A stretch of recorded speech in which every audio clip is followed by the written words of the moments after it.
جس شخص کی یہ بیٹی ہے اس وقت وہ شخص ایلا کے ساتھ ملا ہوا ہے۔ شاید ایلا نے بھی اس سے کوئی بہت بڑی آفر کی ہوئی ہے، اس وجہ سے وہ اس کا ساتھ دے رہا ہے۔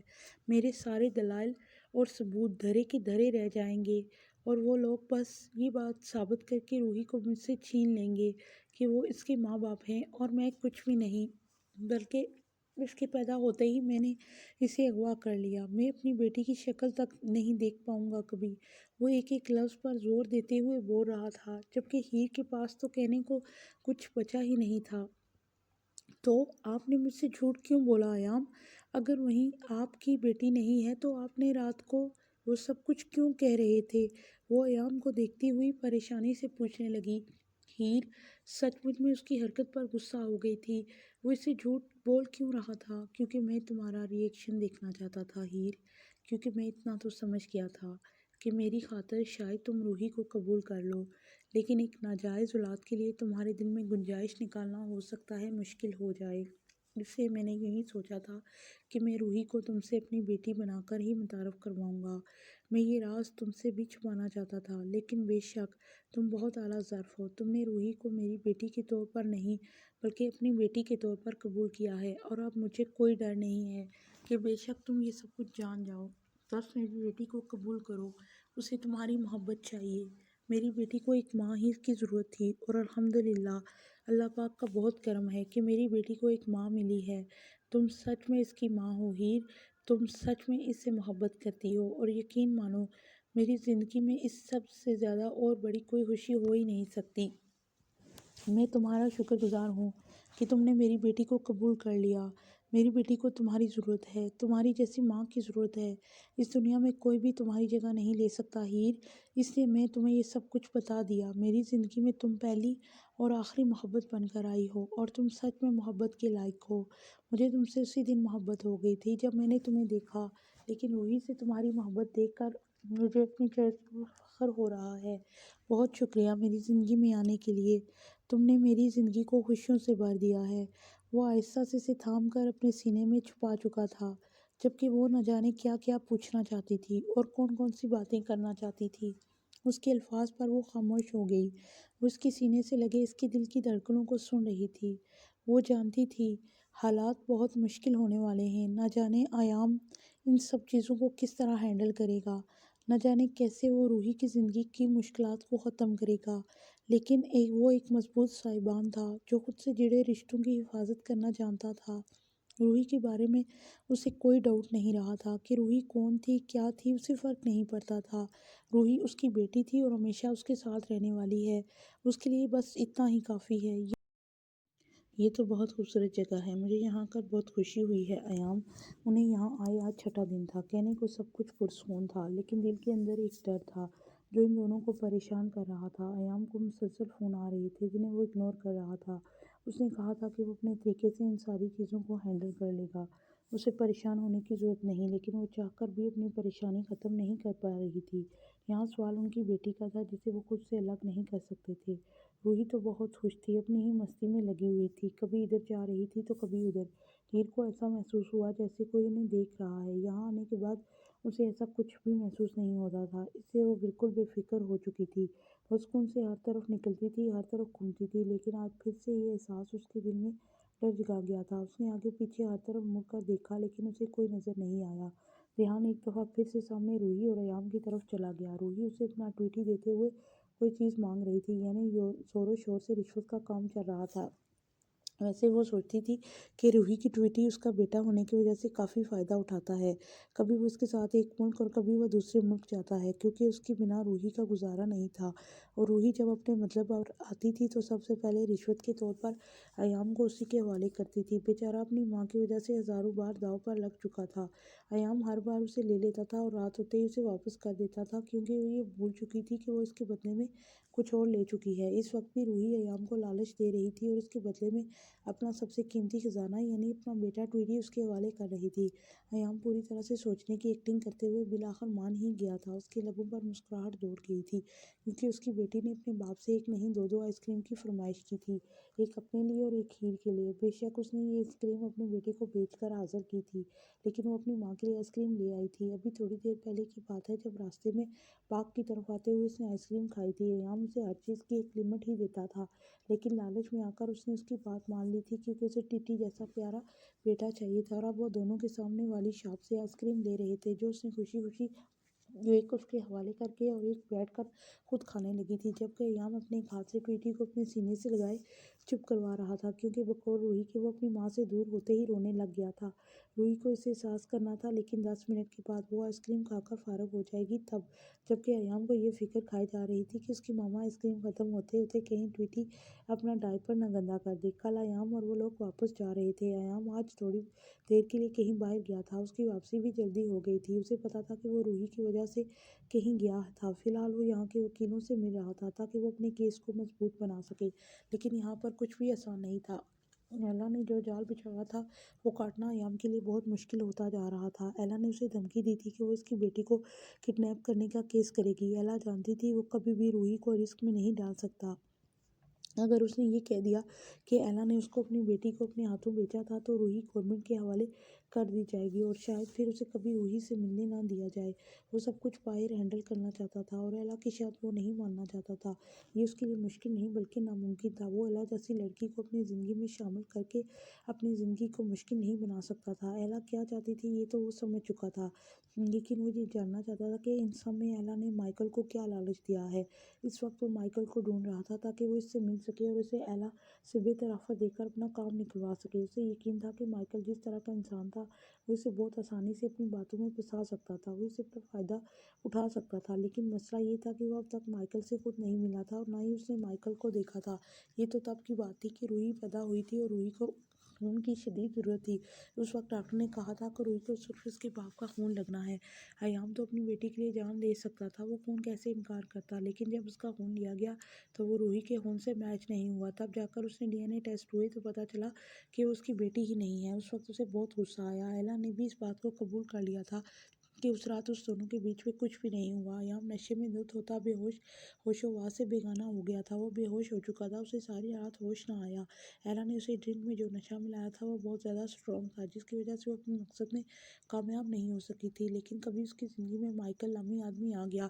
وہ ایام سے پیچھا چھڑوا کر مائیکل کے ساتھ اپنی زندگی میں مگن ہو گئی تھی، لیکن ان کا ریلیشن صرف زیادہ دن نہیں چل سکا اور مائیکل نے ایک آدھ مہینے میں ہی اسے بریک اپ کر لیا۔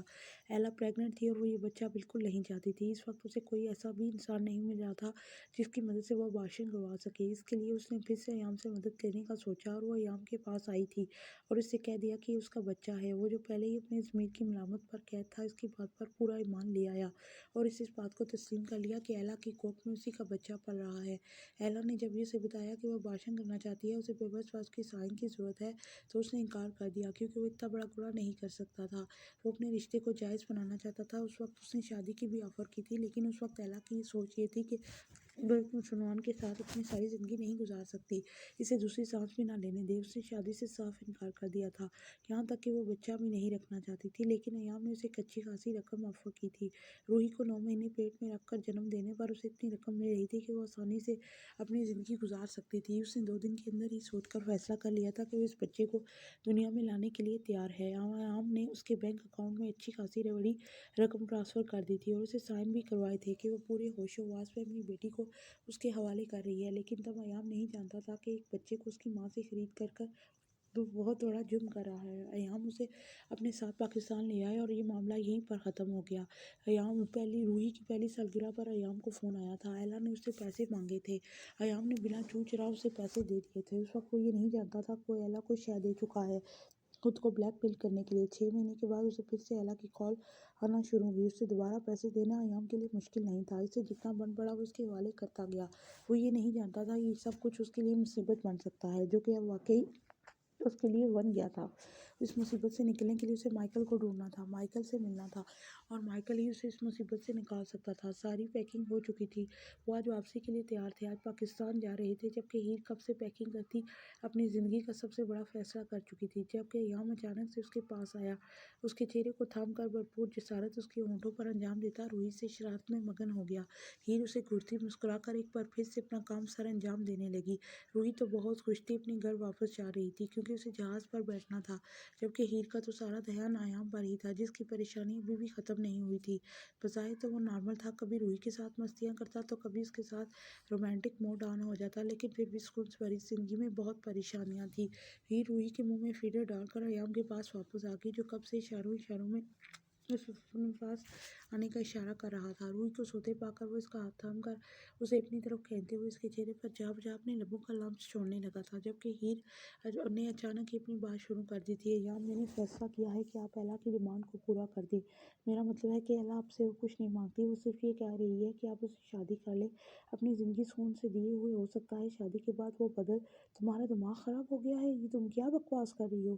کیا تمہیں اتنا گرا پڑا لگتا ہوں؟ ایک ایسی عورت کو جو ہر دوسرے مرد کے ساتھ راتیں رنگین کرتی ہے، اسے اپنے نکاح میں لے کر ساری زندگی کے لیے خود کو گناہگار لوں؟ کیا لگتا ہے وہ تمہاری جیسی ہے کہ وہ ساری زندگی خود کو ایک مرد سے باندھ کر رکھے گی؟ کیا سمجھتی ہو تم؟ اس نے کس کے ساتھ میری بیٹی کو پیدا کیا وہ خود بھی نہیں جانتی تھی کہ اس کے بچے کا باپ کون ہے، اور تم مجھے کہتی ہو کہ میں اس کی ماں کو پورا کر کے اس کے ساتھ نکاح کر لوں؟ میں اس کے منہ میں ساری زندگی نوٹ تو ڈال سکتا ہوں، لیکن اس کو اپنے نکاح میں نہیں رکھ سکتا۔ میں نے اسے شادی کی آفر کی تھی کیونکہ میں اپنی بیٹی کو ایک جائز زندگی دینا چاہتا تھا، اسے ایک مقام دینا چاہتا تھا۔ میں سوچتا تھا کہ وہ میری اولاد ہے، لیکن ایسا نہیں تھا۔ نہ جانے وہ کتنے بوائے فرینڈ سے انکار سن کر میرے پاس آئی، پتہ نہیں کس کس کو جا کر کہا تھا کہ وہ اس کے بچے کی ماں بننے والی ہے، اور تم کیا کہہ رہی ہو میں اس کی ڈیمانڈ پوری کر دوں؟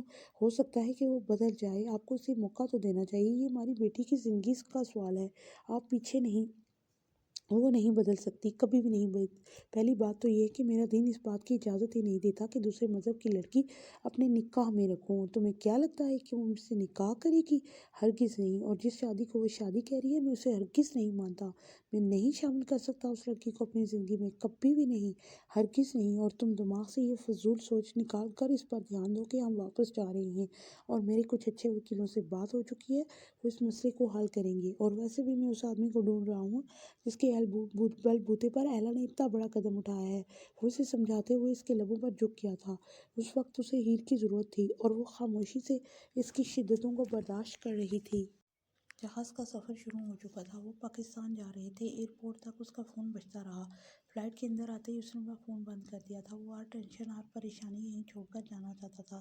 پھر اس کے کندھے پر سر رکھے آنکھیں موندی ہوئی تھی، جب اسے محسوس ہوا کوئی اسے دیکھ رہا ہے۔ اس نے آنکھیں کھولی تو سامنے کی طرف 4 سیٹ چھوڑ کر ایک آدمی آگے کی طرف دیکھتے نظر آیا۔ اسے دیکھتے ہی اس کے اندر خوف کی لہر بیٹھ گئی، شاید یہ وہی آدمی تھا جس نے اسے مانچسٹر لفٹ میں دیکھا تھا، پھر لندن میں بھی اسے شک ہوا تھا کہ کوئی ہے جو ہر جگہ اس کا پیچھا کر رہا ہے۔ وہ اسے دیکھے جا رہی تھی، جب ایک بار پھر سے اس نے پیچھے مڑ کر پھر اس کی طرف دیکھا تھا، اس کا شک یقین میں بدل گیا تھا، یہ وہی شخص تھا، اور یہ یقیناً اس کا پیچھا کر رہا تھا۔ اس نے ایک نظر ایام کی طرف دیکھا، جو روحی کے ساتھ بادلوں کو دیکھ رہا تھا، اور ساتھ ہی اس کی کہانی بھی سن رہا تھا جس میں وہ بادلوں پر بیٹھی ہوئی تھی۔ اس کی کہانی کافی دلچسپ تھی، جو ایام مزے سے سن رہا تھا، جبکہ ہیر اپنے تیز تیز دھڑکتے دل کو قابو میں کرتی ایام کی طرف متوجہ ہوئی تھی۔ اس نے خود کو اس کے خوف سے نکال کر پرسکون کرنا چاہا تھا۔ شاید ایام ٹھیک کہتا تھا کہ وہ بہت زیادہ سوچنے لگی ہے، ممکن ہے اس کا تعلق پاکستان سے، اور وہ اپنے ملک پاکستان واپس جا رہا ہو۔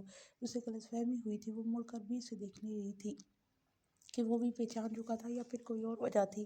ہیر کچھ سوچنا نہیں چاہتی تھی، لیکن اس نے فیصلہ کر لیا تھا کہ روحی کے سوتے ہی وہ ایام کو سب کچھ بتائے گی۔ ہیر نے سوچا تھا کہ وہ ایام کو اس بارے میں بتائے گی کہ اسے اس آدمی پر شک ہے۔ وہ ایسا نہیں کر پائی تھی، کیونکہ وہ آدمی نہ تو دوبارہ اس کی طرف دیکھ رہا تھا، اور نہ ہی ایسا محسوس ہوا تھا کہ وہ اس پر نظر رکھے ہوئے، بلکہ وہ آدمی اپنے آپ میں وقت تھا، شاید تنہا تھا تو اسے ہر طرف نظر دوڑا رہا تھا۔ ہیر کا شک ختم ہو چکا تھا، ہیر سمجھ چکی تھی کہ یہ آدمی، یہ سب کچھ اس کی غلط فہمی ہے اور اسے کچھ بھی نہیں۔ وہ غلط فہمی کا شکار ہوئی تھی، وہ نہ جانے اس آدمی کے بارے میں کیا کیا سوچتی تھی۔ اگر اس آدمی کو پتہ چل جاتا تو وہ سچ میں شرمندہ ہو جاتی،